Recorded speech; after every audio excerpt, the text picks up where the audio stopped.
जय श्री राम। मेरा नाम है सुजाता। हमारे चैनल का नाम है सुजाता देवी रिएक्शन वीडियो। आज का वीडियो हम लेके आए हैं धरती से 14 लाख किलोमीटर दूर चांद पर कैसे पहुंचेंगे अंतरिक्ष यात्री, इसके बारे में दोस्तों वीडियो है। आप हमारा पूरा वीडियो देखना।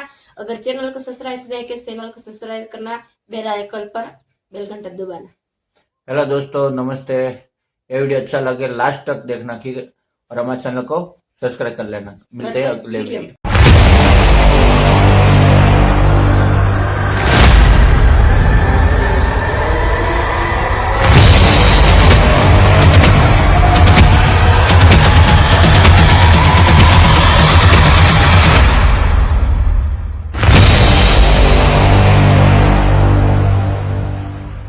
अपोलो 11 मिशन के बाद आखिर नासा को चांद पर ऐसा क्या मिला जो नए मिशन को जल्दी लॉन्च करने वाला है।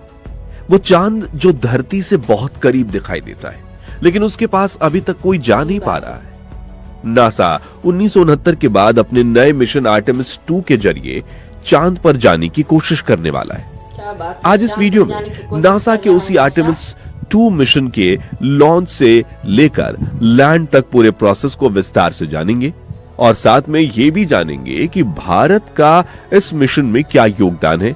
तो बने रहिए वीडियो के अंत तक। आर्टेमिस 2 मिशन का मकसद। सबसे पहले बात करते हैं कि आखिर ये आर्टेमिस 2 करने क्या वाला है। जैसा कि हमने बताया, अपोलो मिशन के बाद ये पहली बार होगा जब इंसान चांद की तरफ जाएंगे। ये एक टेस्ट फ्लाइट है। इसका मकसद है नासा के नए अंतरिक्ष यान जिसका नाम ओरियन है, उसके सिस्टम को चेक करना। इस मिशन में 4 बहादुर अंतरिक्ष यात्री होंगे: Reid Wiseman, Victor Glover, Christina Koch और जेरमी हैंसन। ये पूरा मिशन मैनुअल कंट्रोल होगा जो इन चारों एस्ट्रोनॉट्स के जरिए पूरा किया जाएगा। आपको बता दें कि ये मिशन लगभग 10 दिन तक चलेगा। लॉन्च होने के बाद ये पृथ्वी के ऑर्बिट में कुछ जरूरी जांच करेगा। जब सारे सिस्टम ठीक काम करेंगे तो ये चांद की तरफ बढ़ेंगे।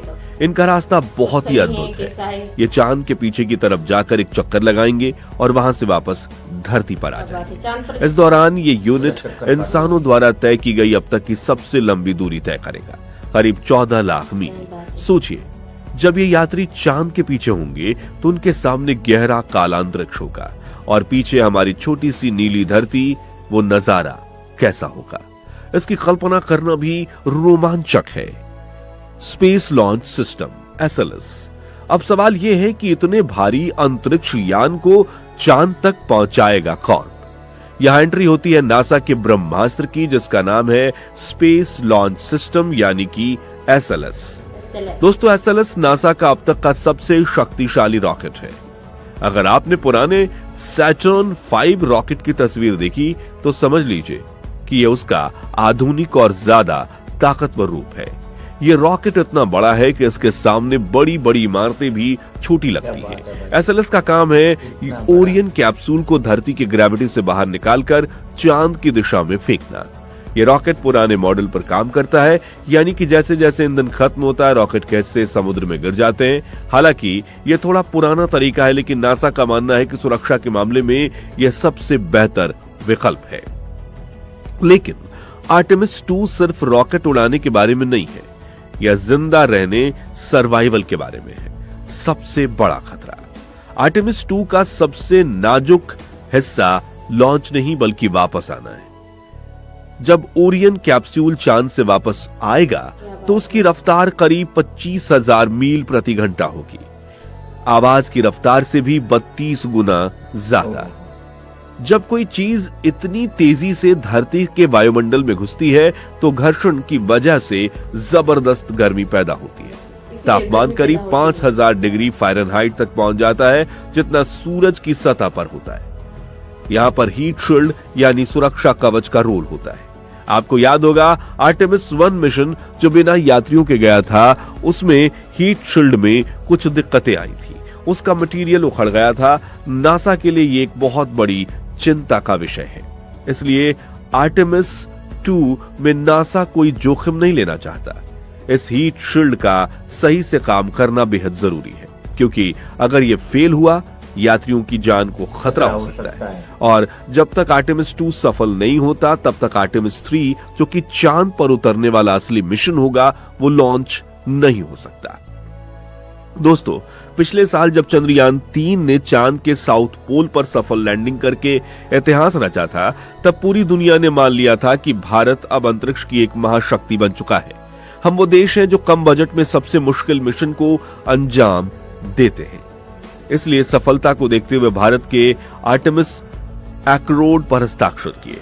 ये दुनिया के देश के बीच एक समझौता है कि हम चांद और मंगल पर शांति और सहयोग से काम करेंगे।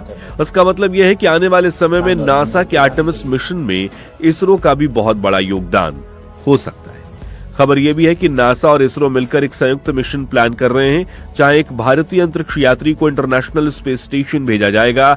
यह भारत के अपने गगनयान मिशन के लिए बहुत बड़ी मदद होगी, जहां एक तरफ आर्टेमिस के जरिए चांद पर बस्ती बसाया जाना चाहता है, वहीं भारत की तकनीक और सस्ती इंजीनियरिंग उन्हें वहां बने रहने में मदद कर सकती है। तो वो दिन दूर नहीं जब हम किसी आर्टेमिस मिशन में एक भारतीय यात्री को भी चांद की तरफ जाते हुए देखेंगे।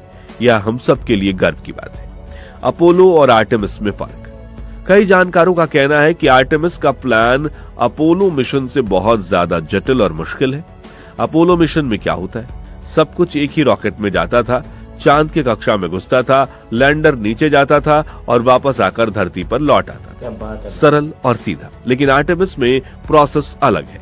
नासा का नया ओरियन कैप्सूल अपोलो के मुकाबले बहुत भारी है, लेकिन उसके पास इतना ईंधन या ताकत नहीं है कि वो चांद की लो लूनर ऑर्बिट के पास जाकर वापस आ सके। इस मजबूरी की वजह से नासा को एक नई लोकेशन चुननी पड़ी, जिसे नियर रेक्टिलिनियर हेलो ऑर्बिट कहते हैं, NRHO। ये ऑर्बिट चांद से काफी दूर है। यहाँ रहने के लिए कम ईंधन लगता है, लेकिन समस्या यह है कि ओरियन खुद चांद पर नहीं उतर सकता। यात्रियों को चांद पर उतारने के लिए अगला टैक्सी की जरूरत पड़ेगी, जिसे हम लैंडर कहते हैं। और यहाँ एंट्री होती है एलन मस्क की कंपनी स्पेस एक्स की। नासा ने चांद पर उतरने के लिए स्पेस एक्स के विशाल रॉकेट स्टारशिप को ठेका दिया है। स्टारशिप अब तक का सबसे बड़ा रॉकेट सिस्टम है, जिसे दोबारा इस्तेमाल किया जा सकता है, लेकिन प्लान बहुत मुश्किल है। चूंकि ओरियन ऊपर कक्षा में इंतजार करेगा, स्टारशिप को धरती से लॉन्च होकर वहां पहुंचना होगा, लेकिन स्टारशिप इतना भारी है कि वो सीधे चांद तक नहीं जाएगा। उसे पृथ्वी की कक्षा में रुकना पड़ेगा और फिर धरती से कई सारे टैंकर रॉकेट भेजे जाएंगे, जो अंतरिक्ष में ही स्टारशिप में ईंधन भरेंगे। सोचिए, अंतरिक्ष में जीरो ग्रेविटी में एक रॉकेट दूसरे रॉकेट में पेट्रोल भर रहा है। यह तकनीक अभी तक साबित नहीं हुई है, यानी आज तक कभी बड़े पैमाने पर यह टेस्ट नहीं की गई है। चांद पर एक बार उतरने के लिए शायद 10 से 15 रॉकेट लॉन्च करने पड़ेंगे। आलोचकों का कहना है कि यह बहुत जोखिम भरा है। इतने सारे पुर्जे और सिस्टम है कि अगर एक भी चीज गलत हुई तो पूरा मिशन रुक जाएगा। ब्लू ओरिजिन ने भी अपना लैंडर ऑफर किया है, जो थोड़ा पुराना तरीका है, लेकिन नासा अभी स्पेस एक्स की सोच के साथ आगे बढ़ रहा है। असल में देखा जाए तो यह सिर्फ तकनीक की लड़ाई नहीं, ये दो अलग सोच की लड़ाई है। एक तरफ है नासा का पुराना तरीका SLS, ये एक बार इस्तेमाल होने वाला है, मतलब एक बार उड़ो और फिर समुद्र में फेंक दो। ये महंगा है, लेकिन इसका रिकॉर्ड अच्छा है। इसका मकसद जोखिम कम करना है। दूसरी तरफ है स्पेस एक्स का नया तरीका स्टारशिप। इनका मकसद सिर्फ चांद नहीं बल्कि मंगल पर बस्ती बसाना है। एलन मस्क चाहते हैं कि रॉकेट हवाई जहाज की तरह हो, उड़ाओ, लैंड करो, ईंधन भरो और फिर उड़ाओ। यह तरीका सस्ता हो सकता है, लेकिन अभी यह विकास के चरण में है और काफी जोखिम भरा है। नासा इन दोनों के बीच फंस गया है। उन्हें पुरानी सुरक्षा भी चाहिए और नई तकनीक भी। यही वजह है कि आर्टेमिस का समय बार बार आगे बढ़ाया जा रहा है। क्या 2026 तक यह मुमकिन है? नासा ने आर्टेमिस 2 के लिए 2025-26 का लक्ष्य रखा है और आर्टेमिस 3 लैंडिंग के लिए 2026-27 का। लेकिन जानकारों का मानना है कि यह समय सीमा बहुत मुश्किल है। स्टारशिप अभी भी टेस्टिंग फेज में है। हीट शील्ड की समस्या पूरी तरह सुलझना बाकी है। ऊपर से चीन भी तेजी से अपने मून मिशन पर काम कर रहा है। चीन ने ऐलान किया है कि वो 2030 तक अपने यात्रियों को चांद पर उतार देगा और ये एक नई स्पेस रेस है। अगर नासा तकनीक को आसान नहीं करता, जैसे कि स्टारशिप को दोबारा इस्तेमाल करने की जगह उसे एक बार इस्तेमाल की तरह यूज करना, तो हो सकता है कि देरी और बढ़ जाए। कुछ जानकारों का सुझाव है कि जोखिम कम करने के लिए मिशन के प्लान को थोड़ा आसान बनाना चाहिए। दोस्तों, चाहे चुनौतियां कितनी बड़ी हो, आर्टेमिस 2 एक ऐतिहासिक कदम है। यह मिशन हमें याद दिलाता है कि इंसान की जिज्ञासा किसी भी मुश्किल से बड़ी होती है। जब रीड वाइजमैन और उनकी टीम चांद के पीछे धरती को देख रहे होंगे तो वहां सिर्फ नासा के लिए नहीं बल्कि पूरी मानव जाति के लिए एक जीत होगी। ये मिशन फ्यूचर सिटी, मंगल मिशन और अंतरिक्ष में हमारे रहने के सपने की पहली सीढ़ी है। आपको क्या लगता है, क्या स्पेस एक्स का स्टारशिप समय पर तैयार हो पाएगा?